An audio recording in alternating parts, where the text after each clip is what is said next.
All right, we are going to begin. Good morning, and thank you again officially for joining us for our Minneapolis Regional Chamber's Critical Issues Forum. Today, we have a great topic, a very important topic to our community that we'll be discussing. It is the Page Amendment addressing Minnesota's education gap. So thank you again for joining us. My name is Megan Lee Erickson. I'm the Vice President of Member Services with the Minneapolis Regional Chamber. And before we begin, just want to review a few housekeeping items and do some thank yous before I turn it over to our guest panelists today. Just so you're aware, as you enter the meeting, you will note that all of your audio and video has been muted for today's webinar. We do want to be able to interact with our audience today, though, so please use the Q&A function at the bottom of your toolbar for any questions to be considered towards the end of our time. We definitely want to address those and want to engage with you, so please use that Q&A feature. You can also communicate with our hosts if you have any issues using the chat feature. And just so you are aware, this webinar is being recorded, and all registered attendants will receive a link to the recording in your post-event email. Today, I also want to make sure that we are thanking our sponsors for making today's program possible. So thank you to our presenting sponsors, who are Comcast and Minnesota Bank and Trust, our premier sponsors, Wells Fargo and Xcel Energy, and our media sponsor, Finance and Commerce. Thank you again for sponsoring this great program we have today. Now it is my pleasure to introduce our panelists for today and give you a little bit of background about them. Today we are joined by Nevada Littlewolf and Eileen Shermanoff. And a few things about each of them. So Nevada Littlewolf, she is the Page Amendment Campaign Manager and Executive Director. Before joining the team, she served as Minnesota State's Political Director for the 2020 Biden presidential campaign. She brings years of experience to the team, having worked across sectors of the community, government, philanthropy, nonprofit, and business. And Nevada served on the Virginia City Council for 10 years from 2008 to 2018. She's a citizen of the Leech Lake Nation and has 2 children. And she's joining us today as the campaign manager and executive director of Our Children Minnesota. And Eileen is the Senior Vice President of Community Development and Engagement with Federal Reserve Bank of Minneapolis. So she leads the bank's engagement with communities throughout the 9th District to promote economic opportunity for low and moderate income people and for those living in Indian country. Key focus areas include early childhood development and affordable housing. And we're pleased to welcome you back here today. She's joined us for a previous Critical Issues Forum earlier this year. Prior to joining the bank in December of 2018, Eileen also served as the chair of Minnesota's Met Council, where she built strong partnerships with local governments and community groups to advance transit, housing, and other critical infrastructure. And previous to that, she worked as Minnesota's first state rail director, led Hennepin County Public Works Planning Department, served as an agriculture development advisor to the World Bank, and worked extensively in China and Southeast Asia on public policy and public health initiatives, including combating the HIV/AIDS in China and Vietnam. Eileen holds a bachelor degree in business administration from George Washington University School of Business and a master's degree in public policy from Harvard University's Kennedy School of Government. And we are going to begin, I'm going to turn it over to Eileen here. So if you can join us, excuse us for a moment while we change over our slides. And I am pleased to announce and introduce Eileen Shermanoff, of the Federal Reserve Bank of Minneapolis. Thanks for joining us today and welcome. Well, thanks so much for that introduction. And I'm delighted to be with all of you this morning. Thank you for joining and listening in. I think before I start really any presentation for the Fed, I have to remind folks that my views, the views that I express here, are mine alone and not necessarily those of the Minneapolis Fed or the Federal Reserve Bank or the Federal Reserve System. So it's always like a fun disclaimer to start my presentations with, but I am really excited to be here to talk with all of you about some of our work really around achievement gaps in Minnesota. So if we go to the next slide, I think many of you, I want to make sure we ground ourselves in some data. I think many of you might know that we actually consistently rank among the worst for states with the largest gap between by race and socioeconomic status. So the data that you're seeing here is really data from the Department of Education from 2018 to 2019. It's really the most comprehensive set of data that we have at the moment. And it's really showing that racial and income gaps and standardized test scores and college readiness have increased over time, but those, but we actually do see these gaps are pretty substantial. And I don't know if you can see these colors very clearly, but I'm going to just maybe highlight them so that it's easier for folks to understand. So if you look at that top line, that's overall graduation rate at about 84%. For white students, it's about 89%. For low and moderate income students, it's about 72%. And then for Black, Indigenous, and other students of color, it's about 73%. And that's kind of how those bars stack. So if it's gold, kind of teal, and navy blue, and the same thing for reading readiness and math achievement. And you really see these stark differences between white students and kids of color or low income students across the state. And so really one of the reasons why we became so interested in educational outcomes. And I think many of you actually, if you've paid any attention to our work in early childhood development, we've been working for a long time trying to understand the implications of that 0 to 5 year time period, the brain development that happens then, and then what are the long-term impacts on those children when they ultimately enter the labor force. And in the same way that we think about educating 0 to 5-year-old children, K-12, we're thinking about in the same way. How are we ensuring that those children are ready to participate in the economy, to participate fully in society, to have the fulfillment that they're looking for in their lives, and ultimately really have the opportunity to participate in the economy, which ties really directly to the Federal Reserve's dual mandate. And so many of you probably have heard that our mandate is really related to monetary policy. So many people, when they think about the Federal Reserve, they think about interest rates and maybe Chair Powell or some of our former chairs and the decisions that they make. But part of our dual mandate is stable prices, so kind of managing the ups and downs of inflation, and maximum employment. And under that maximum employment mandate, it's really about understanding the barriers and the hindrances for people to fully participate in the economy. Is it lack of education? Is it lack of skills? Is it geography? Things like that we really want to have a good understanding for. And then when we see disparities that are so stark, especially racially based disparities that are so stark, I think it becomes troubling from when you think about the long-term economic prosperity of our region. And so, some folks might ask, if we go to the next slide, why would you need to change the Constitution? And so I can get into some of the language that President Kashkari and Justice Page have proposed in another slide, but really, why are they proposing a constitutional change? Why not just kind of legislatively work with the schools and work with the legislature to try to make change in our educational system? And I think many folks would recognize that lawmakers have tried, teachers have tried, schools have tried for years, but really haven't made any progress. And so the thought about creating an individual civil right to quality public education really kind of changes the dynamic and changes the responsibility for how we would become accountable and responsible for making sure all Minnesota's children receive the opportunity to have a quality public education. So now I'll go into the next slide, which talks a little bit more about the language. And I like this slide because you can kind of see the language side by side. The language that we have today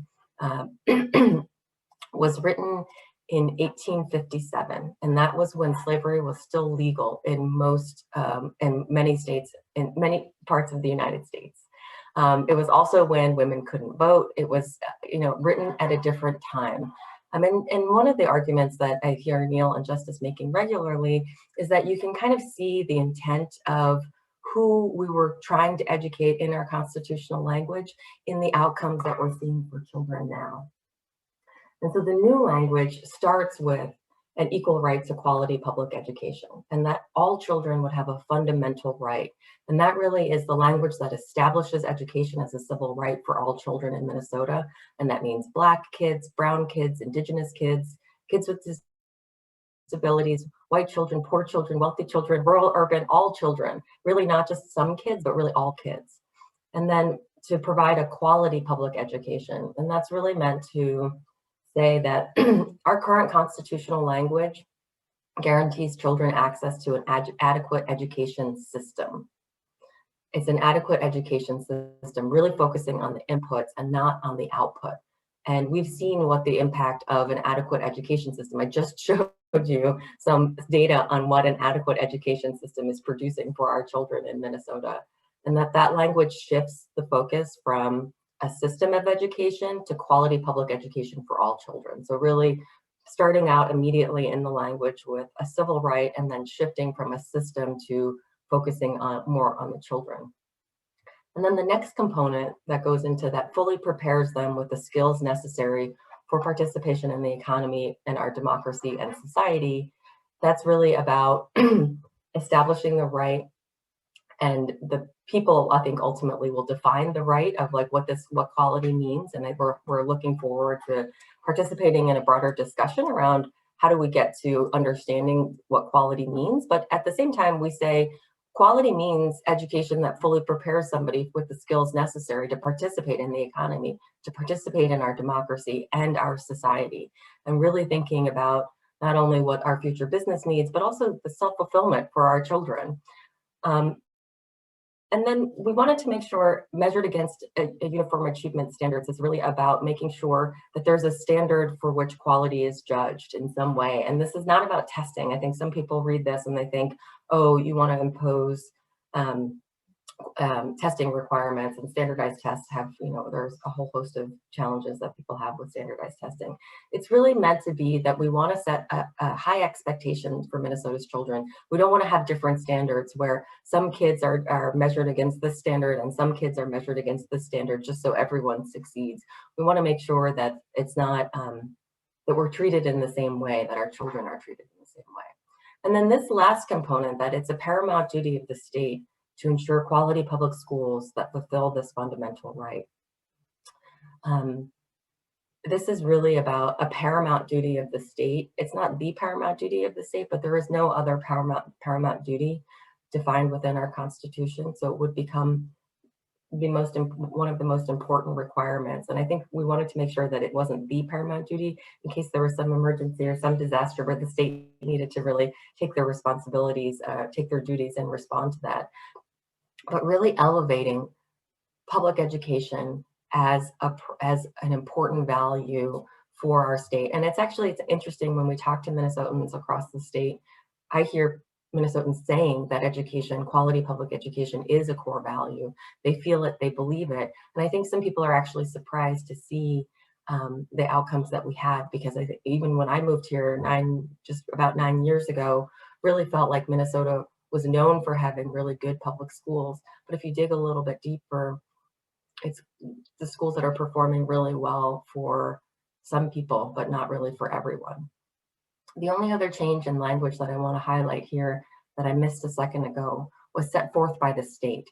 So right now, in the current language of the Constitution, only the legislature has the constitutional responsibility for education. And this language would make it the state. So that would be the executive branch, the judicial branch, as well as the legislative branch. So really kind of roping in all three branches of government to be responsible for quality public education for our kids. So that's kind of an overview of the constitutional language proposal. If you go to the next slide, there are a number of other states in the country that are looking at that have looked at changing their constitutions and putting amendments on their state ballots. There have been about 312 amendments on state ballots, but 193 have passed. But in Minnesota, we've really had none. There's been movements in other places where people are also pushing for changing education to improve outcomes for children. So I think it's part of that national conversation, which is nice to see. It's nice to see and hear. And then in some states, they've actually made changes to their constitution, and I'll talk about those in a minute. So the U.S. Constitution, I think folks probably know this, does not, we can go to the next slide, sorry. The U.S. Constitution does not address public education, but each state has their own education clause. And there's really a lot of variety across the United States in that language. And I talked earlier, sorry, my voice is not working very well today. I talked earlier about our constitutional language written in 1857 when slavery was still legal, when women couldn't vote. There were a lot of the context was really different. And many other states have actually updated their constitutions to more closely reflect the values of the community in their states currently. So if we go to the next slide, we can talk a little bit about what that proposed amendment would do. I talked a little bit about this in the language when I was going through the details of the language, but it's really about creating a civil right to quality public education. It's shifting the focus from systems to outcomes for children, and it literally elevates children to be paramount, to be number one in the eyes of the law. I think another major important component is raising the standard from adequate to quality, and really making sure people understand what that means and having the Constitution provide the catalyst for legislative change. So if we go to the next slide, so Florida is an example where they actually changed their Constitution as well. And they, you really can see major progress in their outcomes for their students. So they moved up. Florida was about, I think, number 23 in overall states, and at the time we were about 12.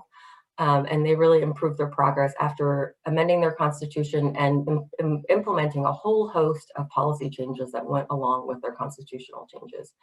And the same thing, really, test score gaps across socioeconomic status. So it's not only for their national ranking, these are NAEP scores. So earlier I showed different types of testing scores, but this is a different type of assessment, but you can still see pretty big differences in what they were able to accomplish in a relatively short period of time from an education standpoint, I think 2003 to 2019.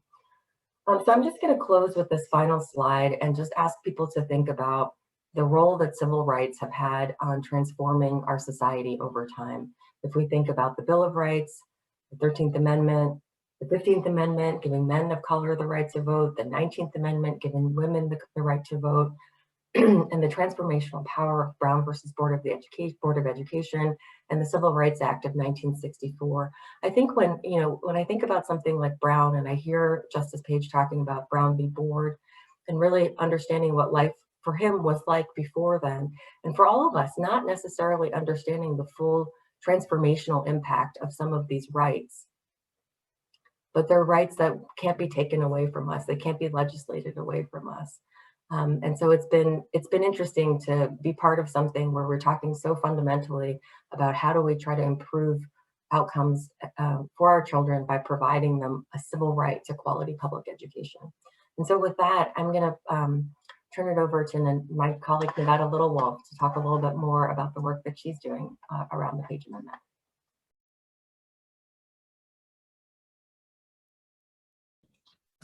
Good morning, everyone. Thank you, Aline. Really excited to be here this morning with all of you. My name is Nevada Littlewolf. I'm the Executive Director and Campaign Manager for the Page Amendment. You can go to the next slide. I want to talk a little bit about the name of our amendment, named after Justice Alan Page. I think many of us know that Justice Page is a former Minnesota Viking. We know that he served decades on the Supreme Court bench and was the first African-American Supreme Court justice in the state of Minnesota. And we know that he has worked for his entire life, starting in his Vikings football career, working on education. And he and his wife started the Page Foundation for Education. And so it was really through that work that Justice Page has done his entire life, in a commitment really to justice as well as education, that he began talking to the Federal Reserve Bank of Minnesota or Minneapolis about what are the education gaps and the research that they were doing around those education gaps. And so we can go to the next slide. So the findings from the Federal Reserve research, and this dates back to October of 2019, and this is around the time that Justice Page started talking to President Kashkari at the Fed. What the research really showed was that Minnesota has some of the largest gaps in the nation. We're in the top 5, if not the top 2 in some areas, on outcome measured by race and socioeconomic status. And our educational disparities are not solely confined to race, because low-income white students significantly trail higher income white students across Minnesota. So We know that this hits all 87 counties of Minnesota. It's in rural communities and urban communities, and it is not the type of thing where we get into like the urban versus rural disputes about that we're against each other. This is something that is impacting all of Minnesota today. And so we know these disparities are across all parts of the state, and they impact all types of school, whether they're district or charter schools. And charter schools in Minnesota are public schools. Education gaps are evident across a variety of measures. And these measures include the standardized test scores that Aline talked about. It's also graduation rates and college readiness indicators. There's other indicators that show disparity as well, like related to juvenile disciplinary action and other areas that we know contribute to this as well. So despite progress in our per pupil spending and class sizes, Minnesota ranks probably somewhere between 10 and 15 in the country for, per pupil spending and class sizes. We are still seeing these education gaps remain, and we know they're actually persisting now under COVID. Next slide.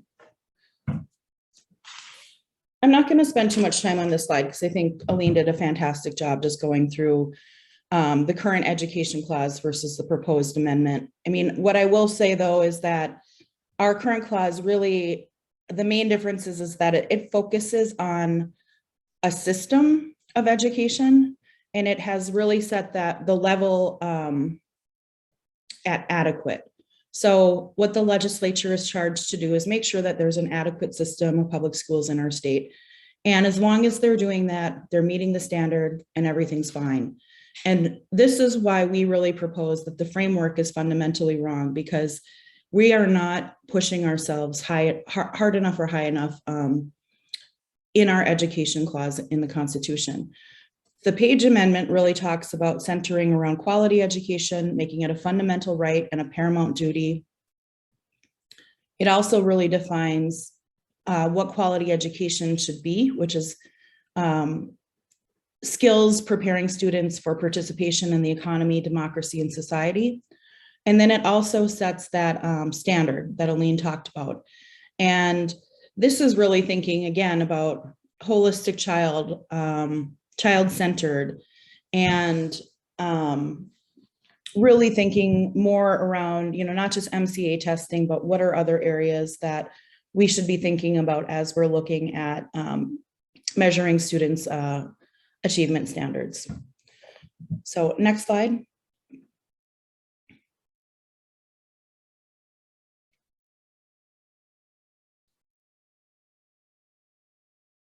Oh, a little bit of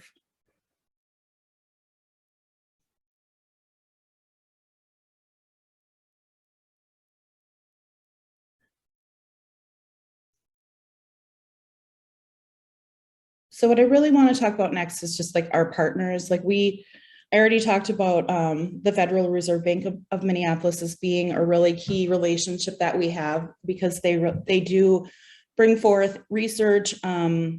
They're huge proponents of the Page Amendment, and they provide a lot of education in this area. We also have a strong partnership with the Minnesota Business Partnership. And kind of under that business umbrella and the business case, we work with Twin Cities Diversity in Practice, a national group called CEO Action, the Minnesota Business Coalition for Racial Equity. And in this sort of business realm, we're seeing other corporate leaders come into the space with us to provide lobby support, education policy experience, business relationships, and thought leadership in this area. Next slide. We also have a growing number of Page partners. And, since I started in December, I think every month have continued to expand our reach and make sure that we're engaging with community members and bringing them into the fold, because the way our campaign really works is that we're community driven. And this is a policy campaign. So it's a little bit different than if you were thinking of like a traditional political campaign for a candidate. We're really working on a policy issue that, we're working in a bipartisan way to pass this. And so the more community support that we have, the better that we have the ability to move it forward. And that's what we want to see, is that community is engaged in this. So next slide. Just additional page partners. And there are ways for, if you're on the call and you're interested in becoming a page partner, we're going to send information about that. So if you're running an organization or a business and you think that this makes a lot of sense for the work that you're doing and you want to be more actively engaged, we'll give you information about how you can become a page partner as well. So next slide. We are a part of a larger national movement right now. Alabama, California, Colorado, Michigan, Mississippi, New Mexico, and Nevada are all working on elevating the rights of children in their states to receive a quality public education. What I can tell you is that being a part of this national group, Minnesota really is seen as leaders in this moment because we are farther along than other states. And so, we continue to pave the way in quality public education, and it's exciting to see that others in the country are really putting value in this area as well. Next slide. So I mentioned that we are a 501c4, so our organization is really set up to run the campaign for the Page Amendment, and we've been working with our page partners and community organizations. We've been working with our key relationships with the Fed and the Minnesota Business Partnership. And then we also work with lobbyists to reach our legislators. And we have in the House, we have dropped the bill, and our chief author there is Representative Hudan Hassan. And you'll see that we take great pride and we're very careful on how we're stacking Democrats and Republicans into the bill together to show that very strong bipartisan support. And so we have 18 signatories in the House. We need 17 more to get to the full slate, which will be 35. And we are working through the fall right now to continue to add more signatories onto the bill and get ready for the next session. In the Senate, our chief author is Senator Michelle Benson. And you'll see again that we have the stacked between Democrats and Republicans. And in the Senate, we need 2 more authors, and we'll do the same. We'll have another Democrat and another Republican on this bill. You can go to the next slide. The one difference in the Senate bill is that we added language that says the duty of the state established in this section does not infringe on the right of a parent to choose for their child a private, religious, or homeschool as an alternative to public education. We included this language because we heard some concerns from the homeschool community that they were worried that this would somehow impede on their rights as parents to choose what type of education they could have for their children. We have been very responsive and very open about language changes and understanding the needs and the concerns of the community, and we want to make sure that those needs and concerns are addressed, as well as making the Page Amendment language stronger. So we did add this language in to make sure that we're addressing those concerns. And in the end, during the 2022 legislative session, the House and the Senate will come together to write the final language that will go into the state constitution. So next slide.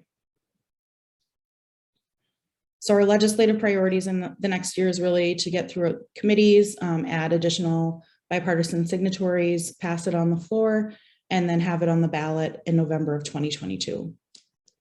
Next slide. We have committees to get through education policy, judiciary, state government, education finance, rules, education, civil law, state government, judiciary, and rules. So similar paths in the House and the Senate, and we're making great progress, and we expect to get through these committees in 2022 session. So next slide. But community is critical to success. So we really need students, parents, teachers, families, and community leaders to be at the center of the conversation on defining quality. and transforming education through community-led and legislative processes. So, as I just listed off the list of committees, we're really looking for community engagement for folks to reach their legislators, to let them know that they're supporting the Page Amendment, that they want to see this on the ballot, and that this is really important and core to Minnesota values. We can go to the next slide. And a lot of times people ask, what's going to happen after the Page Amendment passes? Like, what does this change? And what it really changes is that we're elevating education, right? We're elevating the standard to quality. And all the work that's being currently done on education is going to rise up with the Page Amendment and get there a lot faster. And I think, we've had something like 122 different pieces of education legislation in the last decade or so. And even with all of those pieces of legislation, we still have not seen our education disparities change. And so, we propose that the framework is fundamentally flawed, and we have to change the framework before we can actually see those disparities go away. And so the legislature will define quality education with community voices. They'll pass the legislation to orient the system to quality. We talk about this being a paramount duty of the state, so it also then includes the executive branch and the judicial branch. So executive would implement new quality education measures through Minnesota Department of Education, assist school districts and hold schools accountable. And then the judicial branch would engage only if lawsuits are brought that allege school districts in the state are not providing that quality education. So in the future, after the Page Amendment is passed, we're going to have a far more robust system to really make sure that quality education, that quality public education is in place here in Minnesota. So next slide. And again, getting back to getting this passed on the ballot. We know we've done polling in 2020 and then 2021. And what we know is that 59% of Minnesotans believe that strong education system that serves all children is one of the 3 most important jobs of the state government. So very high rating in terms of what the state should be focusing on. 82% of Minnesotans believe that public education should be considered a civil right for all children. And 79% of Minnesotans support the Page Amendment. So very high, very strong support. We can go to the next slide.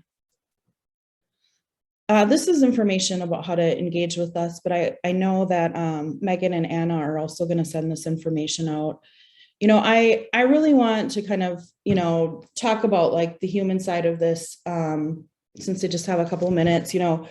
I grew up in northern Minnesota, and I'm a citizen of Leech Lake Nation. My grandfather, had to make a very difficult decision in, when he was a young man, and he and his family were living in Cass Lake, which is on in the Leech Lake Nation tribal boundaries. But he knew that, like, at that time, there weren't good schools there in the tribal nation, and there weren't good jobs there either. So he really looked to the Iron Range of Minnesota and said, well, there's great schools there, there's incredible schools there, and I can get a job working in the mines. And so for economy and for education, my grandfather made the very difficult decision to move his family, my family, away from the tribal community to the Iron Range. And while, that was a great opportunity, it also was really a hard thing to do because he was moving away from his cultural community. And when my dad talks about this, he says that he had an option. Like, he could have stayed in the tribal community with his grandfather, or he could have gone with his parents to the Iron Range. And if he had stayed in the tribal community, he would have had access to cultural practices and cultural language and just the community of people. But in the end, he knew he needed to be with his parents, and so he moved to the Iron Range. And my dad got an amazing education. I mean, he was in athletics, he excelled. He was a boxer, and he went to the national tournaments like 4 times, and he did really well. I mean, and he did really well because he was in a community and in a school that provided a high quality education. And we know the reason that school was built. You'll never see another school built like the Hibbing High School where he went to high school. They hired, it wasn't just the bricks and mortars, they also hired college professors to really come in and teach these high school courses to make sure that it was a rigorous academic program with very high standards. And, and then that's where I grew up, was the Iron Range, and went to the Iron Range schools. I went to Hibbing High School and Virginia High School, and really grew up with this very, very strong value that Minnesota's public education system is the strongest education system in the country, right? And so I think by the time my children entered school, I really had that belief that we have the best schools that there are. And I think it became very troubling to find out that our education systems have been on a decline, and these disparities have gotten worse and worse over time. And so I think that for me, it was really kind of a wake-up call in terms of we've got to do something. We can't continue to sort of tell ourselves this thing exists that doesn't, and how do we move this forward to make sure that quality education remains a top value for people in Minnesota, and that we are in fact seeing that through action. And so, I mean, that for me is why I work on the Page Amendment. And I think that this is going to change the future of Minnesota. From a cultural perspective, I've been taught that, everything that you're doing today will have an impact on 7 generations from now. And I really live that value very deeply. And I think about that actually on a daily basis. And so I know that when I'm doing this work around the Page Amendment, it has the ability to really do that, to change the future and impact 7 generations from now. And so I invite all of you to join us in the Page Amendment, and to be a part of this really important and powerful work. And I just thank you all this morning for taking time with us. And I think now we're gonna take some questions. Yes, thank you, Nevada, and thank you for sharing, your personalized stories at the end there, and why this work is so important. Aline, if you could also, join us back on screen. We have received a couple of questions so far in the Q&A, and I know I've gathered a couple. And Nevada, you just spoke into a little bit around the arguments against the Page Amendment. Some people, how does it combat against personal choice? With such that high rating of support, 79%, just curious if you could both speak into a little bit more around what are the arguments against the Page Amendment? What are those conversations look like? What are you battling there? Yeah, I mean, we did have the question about that. We've addressed the question about parents' ability to choose. And we also have state statute that protects parents' rights. And then we also have federal law that protects parents' rights. So we know that the Page Amendment is not impacting that. We've also heard that the Page Amendment will lead to a voucher system or privatization of public schools. Absolutely false. We have written into the amendment in 3 different places that this is public education, and we cannot emphasize that enough, that this is centered on public education. Some of the other arguments are kind of hard to understand because frankly, they don't make a lot of sense. And I think, we continue just to move forward in understanding that we're working for a civil right for quality education in Minnesota. Aline, I'm not sure if you have anything to add there. No, I think you did a great job talking about some of the arguments against. I think the other one that I hear a lot is either that like only wealthy people will bring lawsuits, and that will just benefit well-to-do children. And I think that that's something that we've seen, at least in the history of civil rights. Even one lawsuit that's brought forward by a family can really change outcomes for the entire country. You saw that in Brown v. Board, for example. I think the other one that we hear a lot of is really this is just going to lead to a lot of frivolous lawsuits. And the data that we have, that we looked at from across the country for states that have made changes to their constitution, we've actually seen that that's not the case, that in most cases the legislature acts so that people won't have the opportunity to bring forward frivolous lawsuits. I would also say that there's an opportunity to bring frivolous lawsuits today too. And that's not something that's ever really going to change in the United States, given our highly litigious society that we live in. But we're really not seeing, at least from a data standpoint, a large increase in lawsuits that are after a constitutional amendment. There's always going to be lawsuits with schools as a major employer in the United States, even from an employment standpoint. But that's not really consistent with what we're seeing across the country. Okay. Couple clarification, maybe you can dig a little bit into the data. First question though is on the bill signatories page we had, here's what's needed, from the legislator and the Senate. Just curiosity, what does clone bill mean? If you could explain that a little bit. Yes. So in the Senate, as a way, since there's so many more signatories in the House on the House bill, and the Senate has 5. So as a way to show more support for the Page Amendment, we can clone the bill. So basically replicate it, duplicate it, and then add 5 more signatories and clone it again, add 5 more signatories. So, excuse me, if we want to continue to show our increasing support, we can do the clone bills as well. And we'll consider that as we start the next session, if we want to add those clone bills or not, but it's an option and it's a great way to continue to show that strong support. Great, thank you.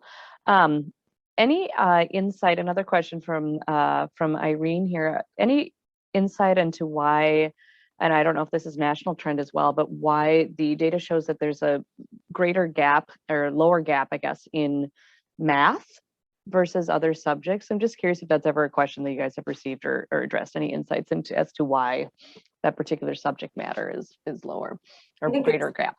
I think it's the opposite. Actually, the gap in math is the highest. So, yes, that's what I meant. Yeah, opposite. Okay. Yeah.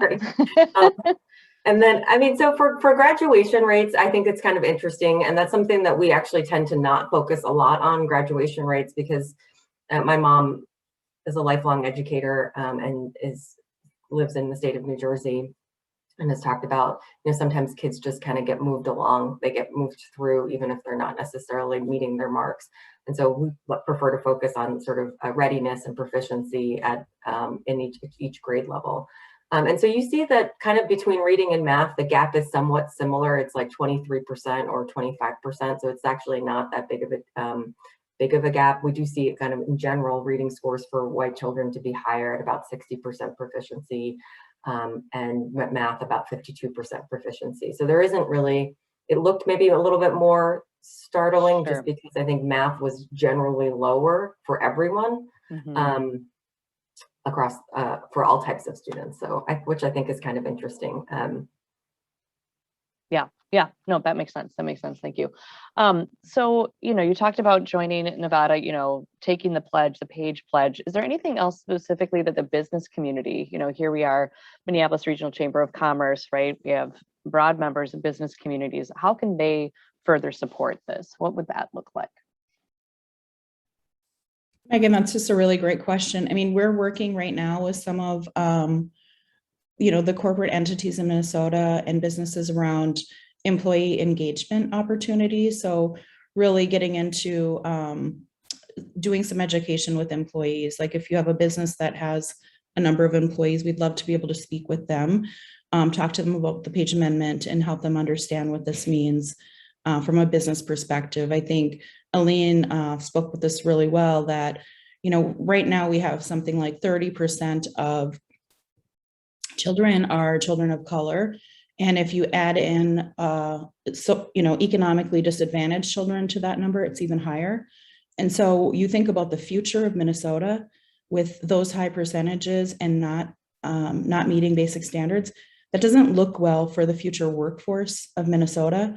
And we've really got to address this issue. Like, we've got to do something transformational. We've got to do something big. And this is like this is really like restructuring and creating new framework. So that's one area. Like we can come into businesses and talk with employees. You can come onto the page pledge. I encourage everybody to sign up for the newsletter, because that's where you'll see our action items, where we're going to start going into those committee meetings and really targeting legislative districts that we need to really talk to the legislators and make sure that they understand that this is an issue that people care about. I think, you know, we heard from the whole homeschool community, which is really like something like 1%. It's a very small percentage of Minnesota students, but they were very loud in saying that they had concerns about this, right? And we responded. We want to be responsive when folks come forward. And so it really matters. Like, it's my point is it really matters, and legislators really listen when folks call them and say that they're supporting something and that they want to see a change here. And so in a lot of ways, that's probably the biggest thing you can do is contact your legislator. We're going to be holding some lobby trainings this fall, and that will be included into our newsletter, where we want to really get community folks ready for the next session to talk with legislators, to come to hearings with us, to testify, and to be advocates for the Page Amendment. So that is another great way, is just to attend one of our trainings and to learn more, and to be, I mean, I guess it goes beyond being a Page partner. You end up being more of like a Page advocate. So we also are like looking for people to write op-eds and engage with the media. So that's another opportunity. Okay, great. And I know at the end of this, for all of our registrants, just FYI, we will be sending out these follow-up materials and these links, so you will have access to that and be able to access both of you as well. Are you engaging, like if somebody reaches out and says, hey, can you come and speak to this community? Is that a possibility to come, you know what I mean, to do further education and outreach about this? Yes, absolutely. We're doing that. Okay, great. Anytime. Anytime. Great. So we will pass that out. So yeah, we had a couple questions around how do we keep this going. So we will, after this webinar, in a follow-up email later today, send out contact information for everyone. I don't see any other Q&As coming on. We do still have a few minutes left. So if anybody else has a question, please, now is your time to submit it. I'm just looking through because I had received some earlier in an email from some of my colleagues. You know, I really appreciated the slide that you had around, here's how we're going to incorporate our entire judicial, legislative, executive branches as well, and hold people accountable in the work that comes after, hopefully after this amendment is passed. I'm wondering if you can elaborate a little bit more around accountability to outcomes, and some predictors on what that would look like. I imagine, do you have language already, for instance, around here's what legislative language would be to hold those benches, to hold folks accountable, to hold public school districts accountable? Just speak a little bit more into that. We don't have specific language around that. What we're doing right now is we're working on, I guess, what I would call like a parallel path, where we are working with community leaders and legislative leaders to make sure that both in the community and in the legislative process, we have a way for folks to engage on helping to define quality and to do that, and also to talk about how do you do those measurements. Because again, we are not like Page Amendment campaign is not being prescriptive in like what should happen, like what is the specific thing should happen. We believe that needs to come from the community, and there are people in the community that work on this, or our family and children and teachers that have never had the opportunity to really come forward any kind of way, because there's never been a formalized process for that. And so what we're really doing again is it's really around frameworks, right? Like framing out our Constitution correctly, as well as framing out processes for our community to engage with the legislature and make sure that we have that that the legislation that follows is meeting the standard with those community voices centered.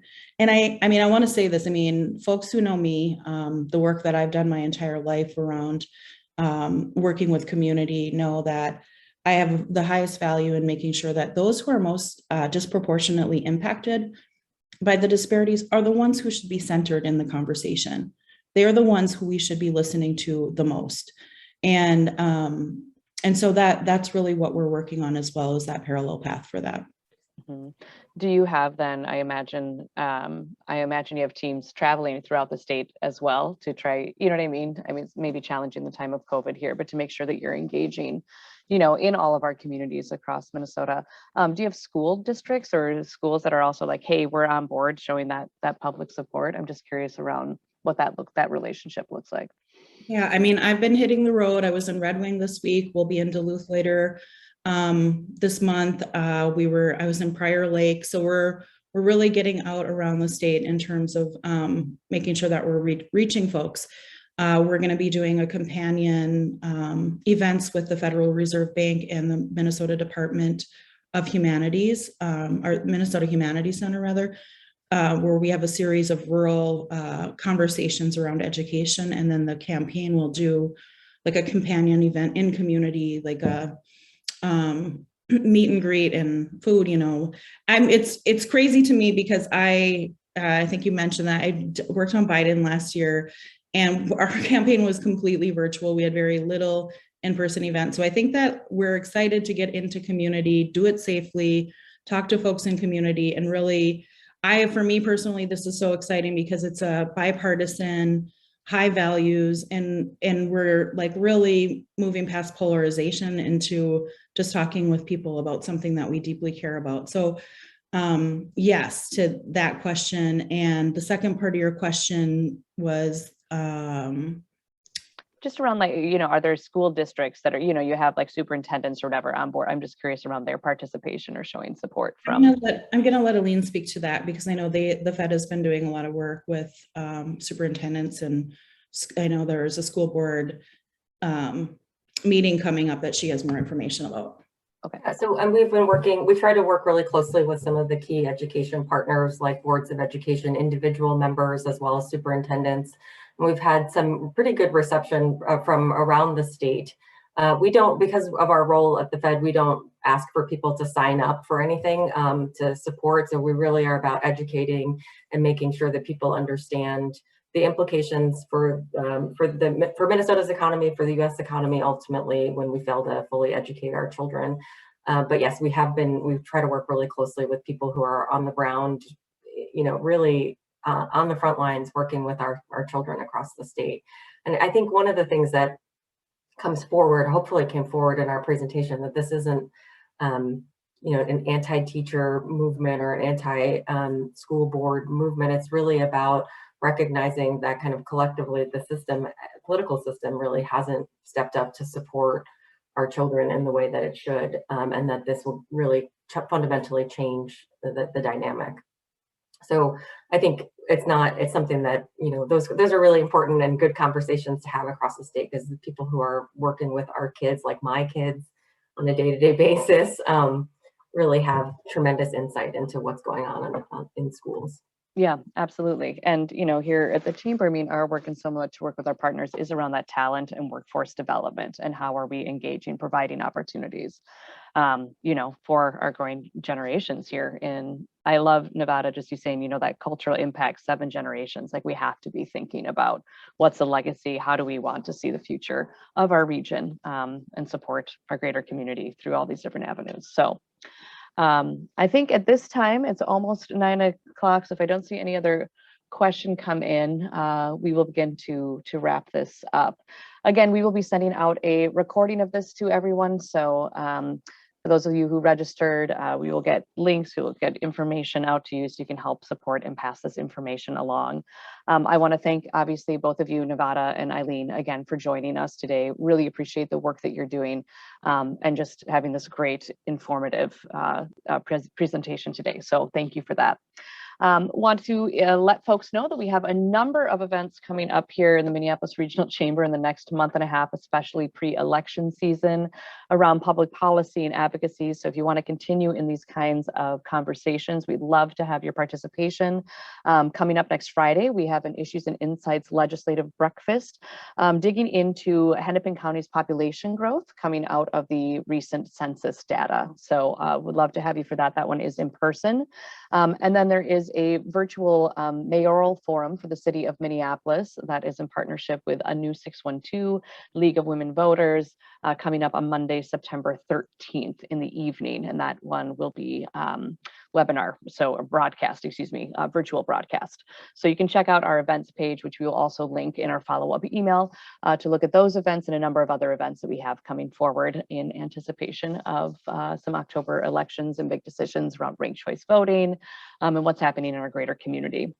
I also want to thank today our sponsors of the Critical Issues Forum. This is part of a series of the Minneapolis Regional Chamber, and we could not put this on without your support. So thank you again to Comcast, to Minnesota Bank and Trust, Wells Fargo, Xcel Energy, and Finance and Commerce for your continued support. We appreciate you so much. Thank you again, everybody, for joining in on this Thursday morning. We hope that you found this informative, and we wish you well on this Labor Day weekend. Be well, and thanks for joining us. Have a great day.